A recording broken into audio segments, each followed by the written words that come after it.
Knowing how to process water is one of the most important things you can do for your survival. Let's talk about it in this video. Hey, I'm Todd Sepulveda, host of the Ready Your Future podcast and your survival huckleberry. Okay. I don't know if I'm going to keep that one or not. All right, guys. Hey, I've got a good one for you today. I've got a great article from Survival Sullivan on processing water. And here's the deal about water. We always think that we have enough, and we're very blessed by being able to go to the faucet or being able to go to the store and get all the water that we need. But what happens in a true survival situation? We're going to go ahead and look at that today. And so we're going to go ahead and bounce over to the article. And the article is called 7 Ways to Filter and Purify Rainwater. So like always, I'm not going to read this to you. I'm going to link it up so that you can go to it and you can see it all. I think it's a great article. You might even want to print it out. It provides a nice little checklist for you, a procedure, way to do things. I'm not going to cover it all today, but I'm going to cover some of it. And so like always, I'm going to filter, or I'm going to talk about the things that I've annotated on the article. 7 ways to filter and purify rainwater. So every prepper understands the importance of water to preparedness, and to that, we'll usually have quite a supply on hand. All right, I want to stop right there just really quickly because I don't think we have enough water. I don't think we'll ever have enough water. So how much is enough water, right? So you have enough for 2 weeks, you have enough for a year. I think sometimes people, it's like, hey, I need a well, and that's a lot better. Or, I live in an area where I have a pond or a river running through my land. That's really great. I know when my dad had a place up in Palestine, Texas, we had an artesian well. And that sucker ran for all the years that we had it, ran every single day of the year. The only time that it didn't run was when it was frozen over. And, you could have easily got a pickaxe and worked it through to get some water out. But the thing is, like, we never have enough water. And so when you think about it, people will gather around, civilizations will, before someone, builds a homestead, they are making sure that they have water, or they have really close access to water. Civilizations, they come up around rivers and streams and things like that, and lakes. And so that's one thing to always keep in mind. We never have enough water. So that's why it's so important that when we're talking about this article here and this skill is that we know how to process water. So let's go ahead and continue moving on. However, there's only so much water you can practically store at any time. The best way to maintain a reliable supply of water during a long-term crisis is to collect rainwater. All right. So he says here, this is a great capability to have, but what some preppers don't know is that this collected rainwater is not as safe as you might think. For maximum safety and best quality, collected rainwater still requires filtration and purification if you want to drink it. Now, I think that's important because a lot of the times when you see like a water filter being advertised, they talk about water filtration. A lot of the times you don't hear about the purification, but you really need both when you talk about harvesting water from some sort of water source. So I think that's important. We got to always keep that in the back of our mind if we truly want to be safe and not, have the bugs, inside of us when we're drinking water and go into dysentery and diarrhea, throwing up and all that kind of junk, right? That kills a lot of people faster than all the other SHTF situations that can happen to you. So you want to be careful about that. So moving on. What could be purer than water that just forms and falls out of the very sky over our heads? Well, a lot actually. Thanks to airborne contaminants, and that's before the rain actually hits the roof of our house, cascades through our filthy gutters, down the downspout, and then finally into our collection barrels. Even if you simply set containers out in the yard to catch falling rain, if it contacts leaves on trees or any other obstacles before making its way to the container, it's going to be pretty dirty. It contains all sorts of dust, dirt, and other debris, bird and insect poop, and a lot of other stuff that can make you and yours terribly sick. Pretty gross, huh? Definitely. So let's talk just a little bit about that. We don't consider that. We think about rain being very pure, but and I would say, so one of the articles that I wrote, and it's a fictional account of a family who is in an SHTF situation. And the article is basically a rain catchment tarp. And so they have this big tarp, and I'll link it up for you so you can go read that article if you want, or that fictional story. The idea is that they see the storms coming, they bring out the rain tarp. This tarp is only used for that purpose. They're able to stretch it out in their yard along the fence, right? And they're able to capture the water. You have a certain amount of water that hits per square inch, and you can just go ahead and start gathering that water up into containers. That might be a little cleaner, but to be truly safe, you still want to filter and process and purify that water. However, if you are just using rain catchment, and I believe rain catchment, everybody should have, gutters coming off of their roofs and going into some kind of rain catchment. I think that's smart. But if you are going to use it for drinking, you really need to filter it and process it. All right, moving on here. So there's 3 ways to filter rainwater, and this article gives it to you step by step. So filtering your collected water is the first thing you should do. Depending on the efficacy of your filtration method, filtering the rainwater will remove large and small debris, dissolved solids, and potentially some biological hazards like certain bacteria and parasites. In all cases, you'll want to filter the water before you move to the next step of purifying it to make it totally safe to drink, or nearly so under the circumstances. So he gives you a couple of different ways to do it here. The first is a purpose-made water filter. And a lot of those, we think about those when we consider, the mini Sawyers, the mini Sawyers, and all the other water filters that are out there, right? Even if you're drinking out of a life straw, that's just filtering water. It's not going through the purification process. And so you got to be really careful when you use those things, right? So here's the idea. If you already have a purpose-made water filter, is basically collect and add water into the reservoir, pump or run filter according to the instructions. So some are gravity fed, some must be pumped, others are electric. Whatever the case set up, yours so it operates correctly. So one of the things that I would like to mention here is if you are using an electric water filter and you are in a blackout situation, one of the things you want to do is have power to be able to run that, because that's going to be very important. So if you haven't signed up for my blackout checklist yet, I talk about what to do before, during, and after a blackout. It's a checklist and also an accompanying video. I'm going to link it for you, and so you can go and check that out. So it's definitely something to have. Then you want to collect the processed water in clean containers.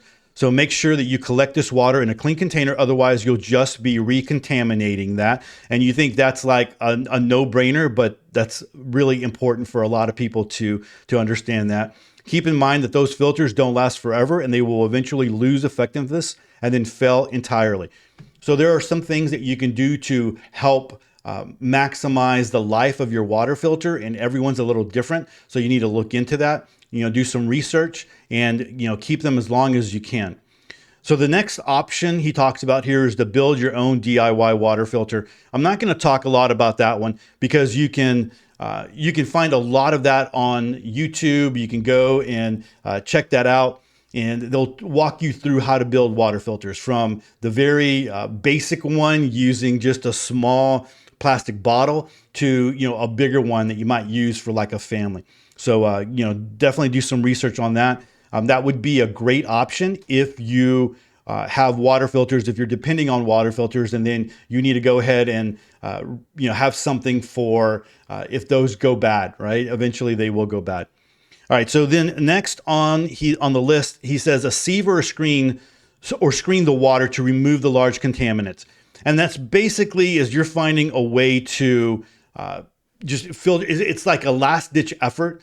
If you're running that through maybe even like a cotton t-shirt, and you've seen maybe videos and you've read articles about that before, well, where before they do anything else, is they try to run that through a cotton t-shirt or something to be able to capture all the big nasties that wouldn't go through the cotton t-shirt, right? So That's the last ditch effort. You really should know how to make a DIY water filter. That would be one of the best things there if that was your last resort kind of thing.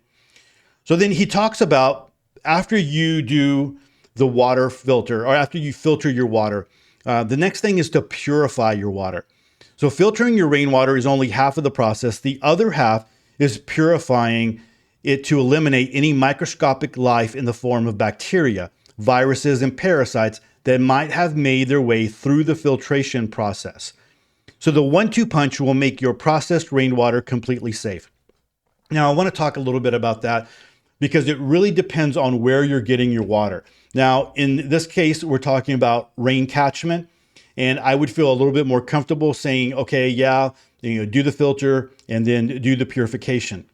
But one of the things you'll find, like if you live out in the suburbs, they've created, because especially here in the Houston area, because they have built so much, is you'll find these water features right in the middle of a neighborhood, or maybe outside of a neighborhood, and they try to make it look nice. So it's a big retention pond, and they'll throw fountains up there, and at night they'll put lights on there, and so it looks kind of nice and like, oh hey, we're living by the water. The truth of it is that is there because if there's a heavy rain, that is going to take the runoff, right? So all the runoff goes there. So if your idea is, hey, I live in a neighborhood where there's a big pond, I can always go get water from there.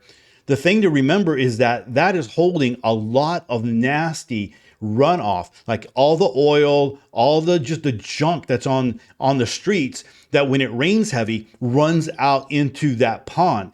And so, sometimes I see people fishing in those ponds and I'm like, please, oh God, don't let them eat that, because, whatever fish they catch, whatever is there, I mean, they probably would be glowing by now. So the thing is that water is going to have some really heavy metals, and just by purifying or filtering and then purifying your water, it's not going to really get rid of those metals.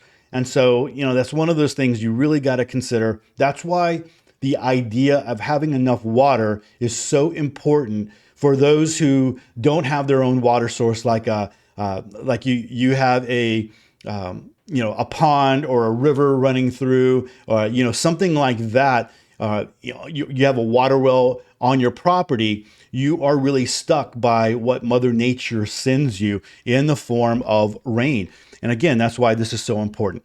But let's talk a little bit about how to purify after you filter. So let's go ahead and go to that. The first step is household bleach.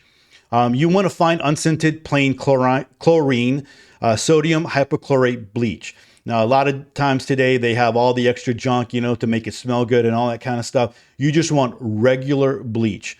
All right. So then you're going to add the bleach to the water, to the filtered water. The formula that you can use for any amount of water, but generally you'll only use 2 drops of 8.25% bleach for a quart of water, or 6 drops for a gallon of water. So that's important to know, and it's good to have that written down somewhere. Commit that to memory so you can do something like that. The next thing is to wait. So a half hour is usually plenty, but if your water is cold, you want to give it longer.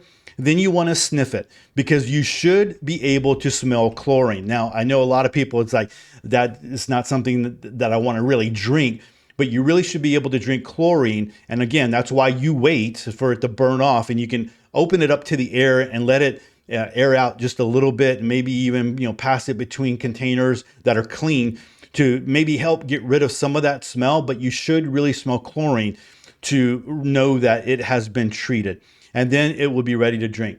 One of the things to consider here is that bleach is one of those things that has a shelf life. So a lot of times in the preparedness community, we will talk about having pool shock. Now, when you talk about pool shock, there's certain pool shock that you need to have, and you need to make sure that that is the right pool shock. It doesn't have anything added to it, because then you can make bleach from pool shock, and a little bit of pool shock will go a long ways. You want to be careful with pool shock because it can really corrode things around it. And so you want to make sure that you store that in an area or in a way that is not going to destroy all your, a bunch of other things like metal and stuff like that. I've known people who lost a water heater because they stored things for their pool next to their water heater, and it eventually corroded their water heater. So you want to be really careful about that. Next up, another option is to boil. And so this is the most time-honored and time-tested method of purifying water. Subjecting your water to boiling temperature will eradicate everything that might be in it, everything living that is. Dissolved solids and other inorganic contaminants will not be affected, which is why filtration is so important.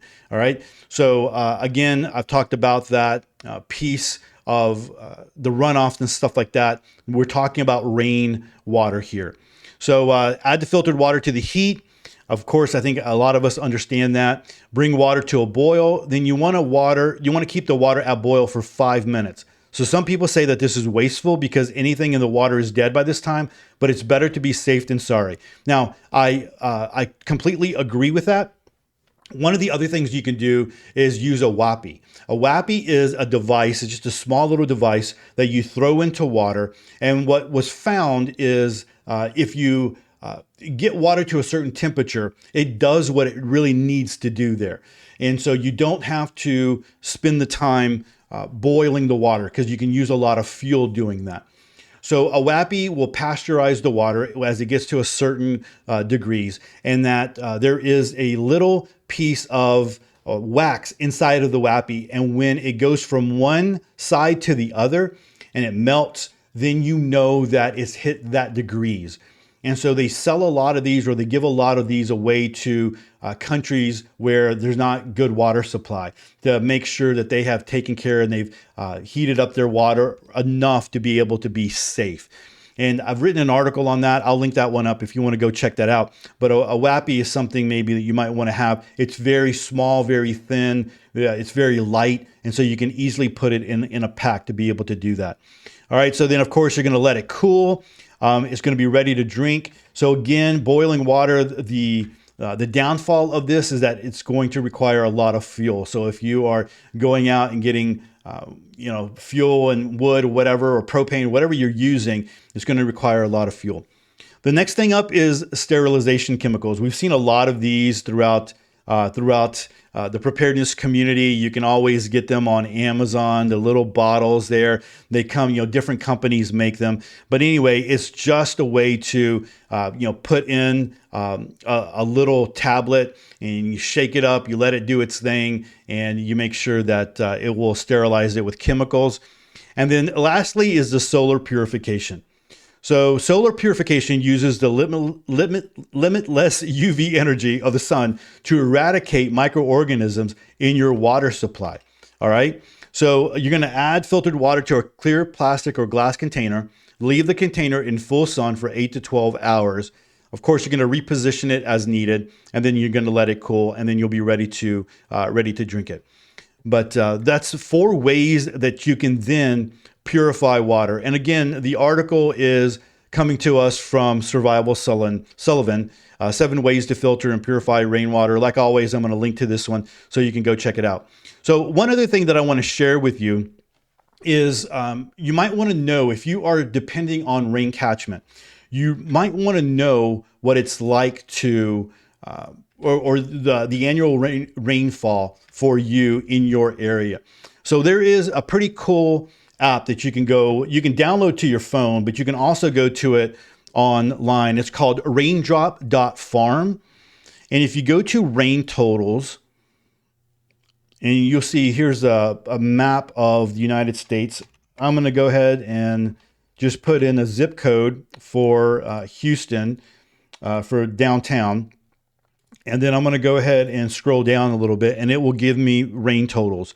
So year-to-date rain totals in Houston for this year is 8.74. The yearly average is 6.75. It tells me, what we've had, the daily rain totals and the monthly rain totals. But for me, I'm going to be a little bit more interested in the yearly average. If I'm depending on rain catchment, is that something that I can depend on? Is that going to be enough rainwater there to be able to get me through through a situation, a long-term situation? So again, I don't know why this is green here. It's usually not green, but you can scroll down to, or, just type in any zip code where you live and it will give you the different forecasts there. So I think this is a really neat app. And again, you can do that for yourself as well. So guys, I hope that was a blessing to you. You know, water is one of the most important things that we can learn to store and learn to keep and learn to process. It's vital for life. I think everybody realizes that, but I don't know if we put a lot of thought into it. So hopefully this has been a blessing for you. Go over to Survival Sullivan, check it out, and leave them a little comment. I would be interested in to know which way of filtering and purifying water was the one that you would like to depend on the most, and drop it in the comments and let me know that. All right, guys. So with that, I'm going to go ahead and end it there. Listen, if you've been listening all the way up into this end, then thank you so much. I want to encourage you to like and subscribe to the channel. Even, click that little notification bell so that you're notified whenever we go live. All right, guys, I appreciate you. Thanks so much. God bless you. We'll catch you on the next video. Peace.